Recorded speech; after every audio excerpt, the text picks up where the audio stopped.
अनुग्रहित सुबह में परमेश्वर के नाम को महिमा देते हुए सपन्या 2 अध्याय 1 और 2 वाक्य। हे निर्लज्ज जाति के लोगों, इकट्ठे हो, इससे पहले कि दंड की आज्ञा पूरी हो और बचाव का दिन भूसी के समान निकले और यहोवा का भड़कता हुआ क्रोध तुम पर आ पड़े और यहोवा के क्रोध का दिन तुम पर आए। तुम इकट्ठे हो। अनुग्रहित वचन के आधार पर आने वाला क्रोध का दिन विषय पर मनन करने में परमेश्वर हम सभी की सहायता करें। प्रियो, एक बड़े मन परिवर्तन और वापस आने का एक परमेश्वर का बुलावा है यह वचन।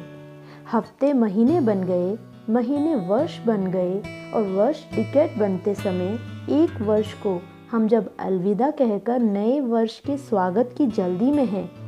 जब हम होते हैं परमेश्वर का दिन एक वर्ष का अंत या एक वर्ष का प्रारंभ हो, यह जरूरी नहीं, पर किसी भी समय यहोवा का दिन आ जाएगा। इस बात को समझकर पवित्र और अलग जीवन जीकर निर्मल स्वभाव के साथ मन परिवर्तन के अनुभव में जीवन व्यतीत करने के लिए हम हर एक को परमेश्वर सहायता करे। प्रियो, हम जब वायुयान से यात्रा करते हैं तो एयर होस्टेस हमें जो आवश्यक सुरक्षा की बातें हैं उनका अनाउंसमेंट करती है। हर बार यह सुनते हैं, ऐसा सोचकर हम उस बात पर ध्यान नहीं लगाते, ना ही उसकी कद्र करते हैं। लेकिन यदि यात्रा के मध्य में वायुयान के इंजन में खराबी आ जाए और दूसरे एयरपोर्ट पर इमरजेंसी लैंडिंग करनी पड़े, तब यदि एयर होस्टेस सुरक्षा की बातें हमें बताए तो हम हर एक उसकी बात को ध्यान से सुनकर उसकी पालना भी करने के लिए तैयार हो जाते हैं।